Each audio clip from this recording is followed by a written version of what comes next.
because I never did feel like I was what all he said about me, but my biggest thing was to try to hire good people.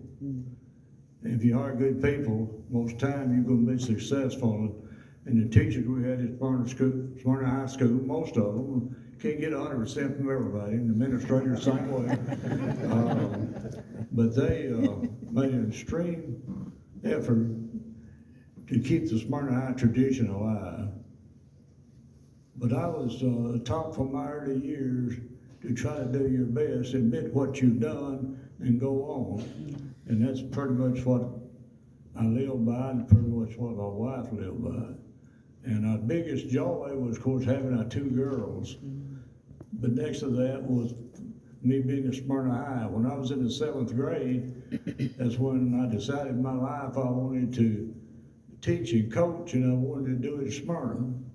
I didn't have anywhere else I wanted to go. Didn't even think about it.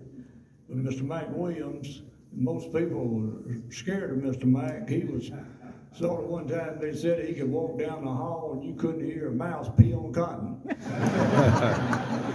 Because when he clicked, he had those shoes on, and that little heel metal that was in those things, you'd hear it come.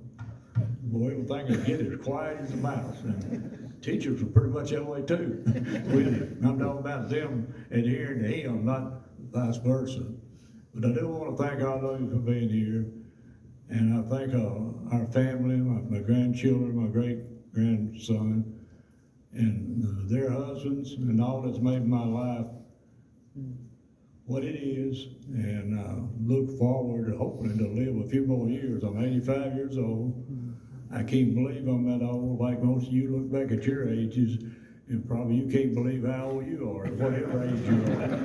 And it seemed like it's just a short time ago that I was at Smyrna.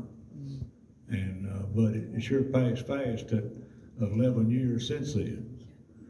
So thank you all for coming, and let you all know you very much and was very much of my life. And I enjoy when I'm out in public, seeing the ones that have graduated or either went to Smyrna. And we usually spend a few minutes talking. Most time when I go out, I figure it will be about an hour longer than what I normally are, especially Walmart. But I've enjoyed every minute of my life. I did enjoy my wife passing away. She was a great influence and did a lot as secretary. She actually probably knew more than I did when I became principal, because she had worked for Mr. Mack, and she did most of the things that he wanted. And of course, she was leery of him a little bit too. But I became a friend of his, and some of them still can't figure out how he and I could be friends. But it was great working for him. He was a great principal, and he actually changed Smyrna High from what it was in years past. I remember that students used to leave school when they got ready, just walk out. Well, when Mr. Mike got there, they didn't walk out but once. He didn't put up with it. And he's the one that really changed Smyrna High for what it is or was, and I just tried to follow his footsteps. So thank all of you for being here, and again, thank you.